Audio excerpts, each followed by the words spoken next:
When Evelyn's father learned she was barren, he didn't offer a word of comfort. He simply hauled her deep into the mountains and discarded her like unwanted baggage. The man he left her with was not what anyone would have called civilized. He was a man of few words, gesturing toward the cabin before turning back to his shed as if she were of no more consequence than the sack of grain her father had tossed down beside her. Evelyn remained frozen, the skin on her wrists rubbed raw from ropes, her face aching from a slap she never saw coming. Her father hadn't bothered with a goodbye, just a harsh grunt before riding away down the mountain path without a single glance back. She was only 19, shoeless in the snow, her heart a hollow ache of failure, now abandoned in the wilderness with a man who was twice her size and had yet to utter a sound. The cabin door groaned as it swung open, and a wave of warmth washed over her chilled face. The flickering light from a hearth fire danced across the rough-hewn floorboards. She saw a simple cot, a crude table with a water basin, and hooks on the wall holding animal pelts. A shotgun rested above the mantelpiece. When she turned, she realized he had vanished. Evelyn entered cautiously, the wind pushing the door shut behind her. She collapsed near the fire, wrapping her arms around her stomach as if to ward off an old, familiar pain. Her father hadn't asked if she was heartbroken. He had just stormed into her room, dragged her from the home she shared with her husband, and forced her into his wagon. "You are a shame to us," he had snarled. "You'll learn to live with your curse or die with it. I will not have your infertility tainting my house." The journey had been an ordeal of several hours, without food or rest, filled only with the stark white of the snow and the shattering sound of her own spirit breaking. Now, the only sound was the crackle of wood in the fireplace. Then she heard the thump of heavy boots returning to the porch. She didn't dare move. He pushed the door open with his shoulder, seeming even larger than she first thought. Broad shoulders were draped in a wolf pelt, his beard was thick, and his eyes were dark and unreadable. He gave her a single, quick look before walking to the hearth, dropping 2 rabbits on the floor, and beginning to skin them without a word. She watched him, but he never looked back. Finally, her voice emerged, thin and cracked. "What is your name?" He didn't raise his head from his work. He just said, "Gideon." The single, flat word hung in the air. The silence that followed was thick and suffocating. Her hands trembled in her lap. "What do you expect from me?" she asked, her gaze fixed on him. Still, he avoided her eyes as he cleaned one of the animals. "I didn't ask for you," he grumbled. The words were a fresh blow. Evelyn felt a familiar sting in her chest but forced it down. She had cried all she was going to that morning. She would not let him see her tears. That night, she slept on the floor near the fire. He had not offered her the cot, and she was too afraid to take it. Her hands rested over her belly, a place of emptiness and sorrow. The life she was supposed to create, the one thing that would have given her value, was the one thing she couldn't have. It was a failing that had cost her everything. The following days were cloaked in that same heavy silence. Gideon would leave before the sun rose and come back after it set, his arms always full of firewood or fresh game. She never knew where his journeys took him, only hearing the distant ring of his axe or the report of his rifle echoing through the woods. He never laid a hand on her, never posed a question, and his gaze rarely lingered on her for more than a moment. Evelyn began to clean, not knowing what else she could possibly do. She tried to cook, though her hands felt clumsy and inept at the task. Her mother-in-law had never allowed her near the kitchen, declaring it was her place until a grandchild was born. It was on the 5th morning that she collapsed. She had woken with a shivering that shook her bones and a dizzying fever. Her cry brought him rushing in from outside, his shoulders dusted with snow, an axe still in his hand. "I'm sick," she whispered, her voice a high-pitched plea. He moved with surprising speed, dropping the axe and crossing to her side. After one look, he swept her into his arms without a word and carried her to the cot. She lay there, trembling uncontrollably, muttering half-formed pleas into the cold air. Gideon didn't speak. He just stoked the fire until it roared, boiled water in a pot, and then piled every fur in the cabin on top of her. She saw his hand shake, just once, as he gently bathed her forehead with a cool cloth. Hours bled into one another. The fever raged and then finally began to recede. By nightfall, it had broken. He spent that night on the floor beside the cot, his back against the wall, his expression unreadable in the flickering firelight. "You cared," she whispered into the darkness. He didn't even blink. Don't read too much into it, but there was a slight crack in his voice when he spoke. She said nothing more, just lay there listening to the hiss of the fire and the steady breathing of the man who hadn't shown a hint of a smile since her arrival, but who had carried her as if she were something precious. By the second week, she began to see small changes. A second bowl would appear next to his at mealtimes, though he never directly offered it to her. A clean, new blanket was left folded near the hearth, untouched but clearly meant for her. She found her worn boots one morning with the soles expertly stitched and mended without her ever having asked. He wasn't cruel, but he wasn't kind either. He was a puzzle, something she couldn't decipher. Then the blizzard descended. It howled down from the peaks like a ravenous beast, imprisoning them in the small cabin for 5 straight days. The wind shrieked and the snow piled up, burying the porch completely. The fire was their only comfort, but their food supplies dwindled. Their conversations were clipped and functional. "Pass the pot, there's a draft near the window, eat. It's hot." It was on the third night, after she slipped on a patch of ice near the doorway and landed hard, that he finally raised his voice. "What were you thinking, going out there?" She cradled her elbow, wincing in pain. "I needed more snow for water. I told you I would get it. You were sleeping." He grabbed a roll of bandages and moved toward her. She flinched away from him. He stopped instantly. "I am not your husband," he stated, his voice low and firm. She looked up at him, her eyes wide with surprise. He knelt, his movements gentler now. "You only flinch like that if you've been taught to expect a hand raised against you." She didn't speak. "I won't strike you," he muttered, "no matter what you do." She stared at him for a long, silent moment before whispering, "You are the first man to ever tell me that." Gideon didn't answer, just began to wrap her arm with great care, his large, rough hand feeling strangely tender. That night, she took her place on the cot instead of the floor. He didn't object. And when she began to cry, silent and ashamed, tears in the dark, he didn't speak, but he sat with her, a quiet sentinel in the oppressive night. The spring thaw was a reluctant visitor, clawing its way down the mountainside as if unwilling to wake. Mud consumed the trail and ice clung stubbornly to the roof. The snows receded, but a deep chill lingered. Gideon was absent for longer stretches each day now, hunting and foraging, shouldering more work than ever, though he never mentioned it. He didn't smile, not even once, but he started boiling water for her to wash with, unasked. He would leave fresh bread near the hearth in the mornings. He took to carving small figures, mostly little animals, and leaving them on the windowsill as if they had wandered in on their own. One day she discovered a small wooden bird, its wings spread as if it had just alighted there. He never claimed the carvings as his own. Evelyn didn't ask, but she watched him more closely now, searching for clues to the man who had no use for words but had carried her through a fever, tended her wounds, fixed her boots, and left wildflowers wrapped in birch bark for her as if by accident. Then came the day the dog followed him home. It was a wretched, half-starved creature with a pronounced limp and eyes as hollow as its ribs were sharp. Gideon had found it near his trapline, where it had snarled once before collapsing at his feet. He brought it back without comment. Evelyn was the one to give it a name. "Tinder," she said, stroking its matted coat by the fire. Because he took to the warmth so fast, Gideon offered no argument, keeping his back to her while he sharpened his blade with long, steady strokes. But later that night, as the wind whistled and the dog whimpered in its sleep, Gideon laid another pelt near the hearth, nudging it closer to the little animal without a word. 3 days later, Tinder refused to leave Evelyn's side.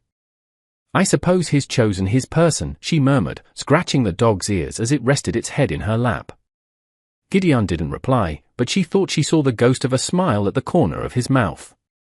That evening, something shifted. It started with a single question. Gideon was standing by the window after their meal, gazing out at the encroaching darkness. Evelyn sat on the cot, rubbing the ache in her lower back. The silence had stretched for a long time when Gideon finally turned to face her. "Why did he send you here?" he asked, his voice unexpectedly direct. She blinked, startled. He never asked personal questions, not like this, not while looking her straight in the eye. She swallowed hard. "I was married to the preacher's son," she began, her voice thin. "He promised me a good life. We were married for 2 years." Her eyes fell to her hands. "I couldn't give him a child." The whole town whispered. "They called me barren." A curse. She let out a bitter, humorless laugh. "Turns out I was worth less than nothing to him. When the doctor finally said it was hopeless, my husband told his father I was being punished by God. He said I was an empty vessel." She looked up at him then. "My own father agreed with them. He said I had shamed the family name with my failure." Gideon's jaw worked slowly, but his posture remained relaxed. "I am sorry," he said, his voice quiet. Evelyn stared at him. "For what?" "For how they treated you." He didn't say it like a man offering a solution, but like someone who understood that some things were beyond fixing. She held his gaze for a long moment. "Then why did you take me?" He hesitated.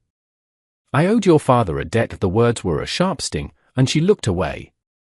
"He saved my life a long time ago," Gideon continued. "Pulled me from a frozen river. I was young, drunk, and stupid.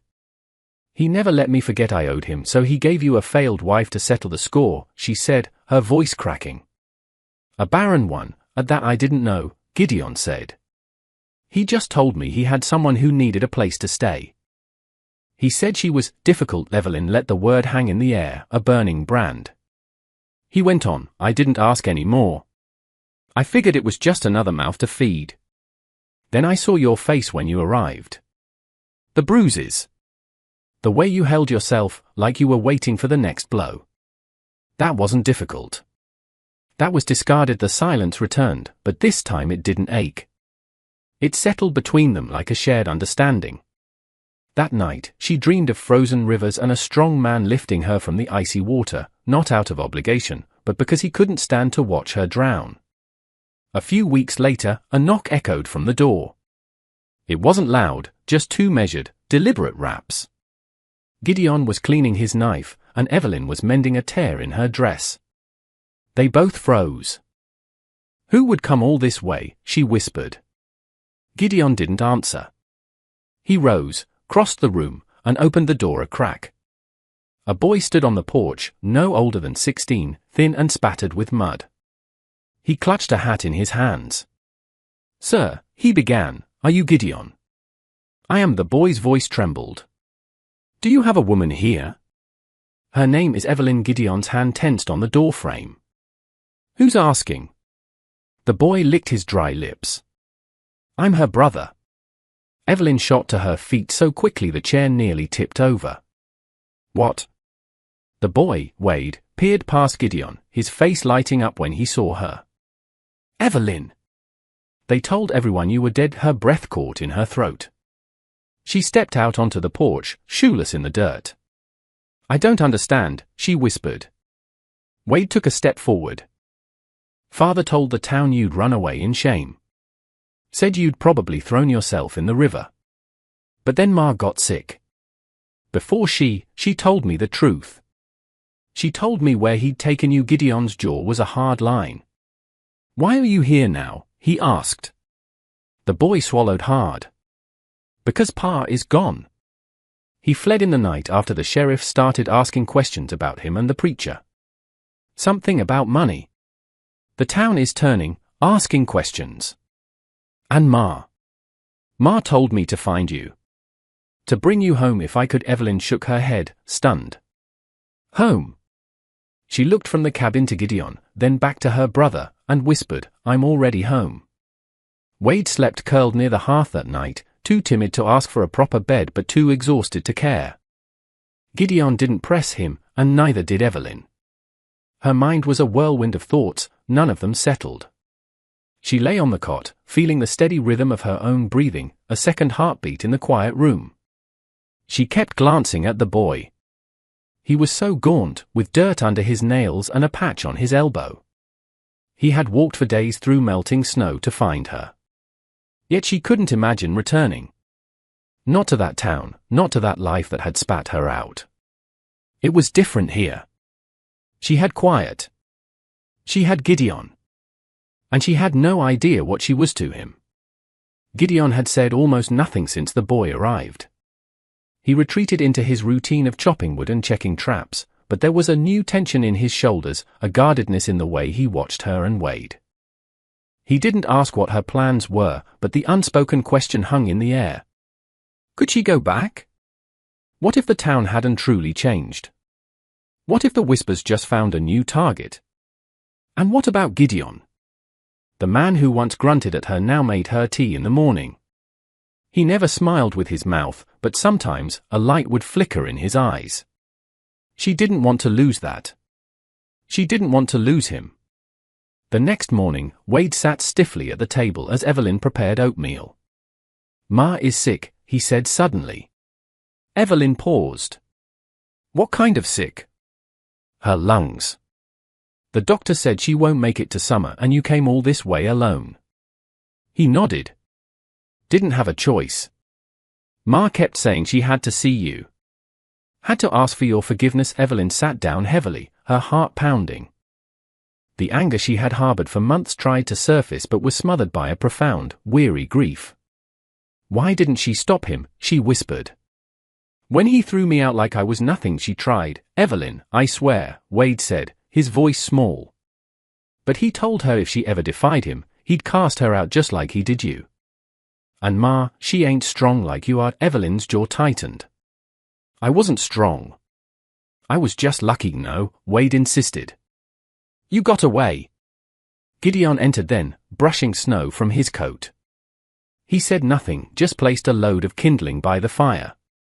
Evelyn looked at him. "Did you hear?" He gave a single nod. She searched his face for a reaction, but found only that familiar wall, built stone by stone long ago. "I don't know what to do," she confessed. "You don't have to decide today," Gideon replied. But she knew she did. In that moment, she realized she hadn't just survived, she had been reforged. She was no longer someone else's shame. That night, she packed a small bag. Gideon gave her one of his heavy coats. It swallowed her whole, but she took it gratefully. He hovered by the door as she prepared to leave with Wade on one of Gideon's mules. The journey would take at least a day. "I won't be long," Evelyn said quietly. "Just long enough," Gideon nodded. "You need anything?" She stepped closer to him. No, the silent understanding passed between them, filled with all the things they hadn't yet said. Just before she turned to go, he spoke. "You come back." It wasn't a question or a command. It was a statement of fact. She squeezed his hand. "I will." The journey was difficult. They arrived as the sun was burning through the morning mist. The town looked the same, but the people saw her differently. Not with scorn, but with a kind of fearful respect. She walked down the main road with her head held high and her brother by her side. Her mother was fading. They found her sunken into her mattress, her eyes clouded with regret. When Evelyn entered the room, the woman tried to sit up but failed. "Evelyn," she rasped. "My girl." Evelyn sat on the bed. For a long moment, they just looked at each other. "I'm so sorry," her mother wept. "I should have fought for you." Evelyn blinked back her own tears. "Yes," she said softly. "You should have." "I know, and that was it." Forgiveness arrived not as a flood, but as a shared, painful truth. She stayed for 3 days, long enough to sit by her mother's side as she slipped away. Long enough for Wade to tell the sheriff everything, leading to warrants for her ex-husband and the preacher. Long enough to stand in her father's abandoned house and realize he would never return. Cowards don't face their endings, they simply disappear. When Evelyn left town for the last time, she had Wade beside her. He looked at her with a new trust in his eyes. "What now?" he asked. She looked toward the mountains. "I'm going home." He hesitated. "Can I come with you?" She studied his young, broken face, so much like her own had been. "Only if you're not afraid of hard work." He grinned. They made it back 3 days later. As the cabin came into view, smoke curling from the chimney like a welcome sign, she felt a knot in her chest unwind. Gideon was standing on the porch, waiting. He stepped forward as she dismounted, his gaze moving from her to Wade and back again. "You came back," he said. She smiled, a real smile. "I told you I would," and with that, the three of them stepped inside. Home didn't always look like you thought it would. Sometimes it was a cabin on a lonely mountain, with a scarred man, a lost boy, and a woman who was once thrown away, finally learning she was worth fighting for. The cabin, once a bastion of solitude, was now filled with life. The quiet was replaced by movement, by the sound of three people living and breathing under one roof. Grief was a quiet guest, living in the spaces between moments of peace. Evelyn felt it when she saw an old shawl of her mother's, or when Wade coughed in the thin mountain air. But she had learned not to fear it. Grief was just the shadow that love cast. They found a new rhythm. Wade took to his chores with a fierce determination, eager to feel useful. Evelyn cooked and mended and found a sense of purpose in the simple domesticity she had been denied. And Gideon was trying. He would never say it, but she saw it in the way he showed Wade how to properly hold an axe, his voice patient and low. She saw it in the extra food he brought back from his traps, and in the small, carved horse he left on Wade's bunk without a word. He was a man who spoke with actions, leaving kindness in his wake like footprints in the snow. One night, as a storm raged outside, Evelyn finally broke the silence that had settled between them. "You were always alone up here, weren't you?" Gideon didn't look up from the blade he was sharpening. "Still in some ways," she nodded. "We're not leaving, I know," he said. "But you don't believe it yet." He set down his tools. "You ever try to save something that didn't want saving?" Evelyn thought of her family, her town, her former self. "Yes," she admitted. He finally met her eyes. "It doesn't always work, no," she whispered. "But you try anyway." Gideon stood and crossed the room, kneeling beside her chair. His large hand gently brushed her hair back from her face. "You're not broken, Evelyn." "You're forged," the wind howled, but inside the cabin, there was only a profound stillness. The thaw that spring brought not just warmth, but trouble. A rider was spotted on the trail below, and Gideon grew tense. Then came the knock. It was a man with a badge pinned to his chest. "A.U.S. Marshal." "Name's Bram," he said, removing his hat.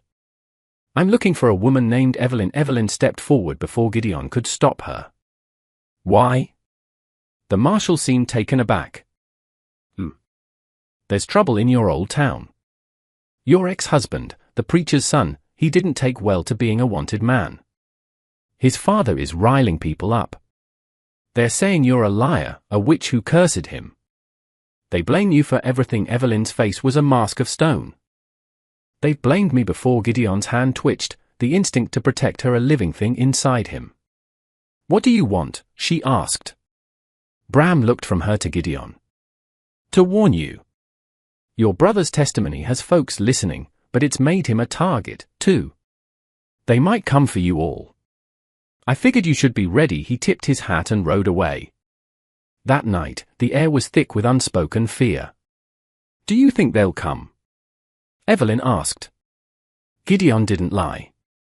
Maybe he looked at her, the weight in his eyes a physical presence. "But they won't get through me."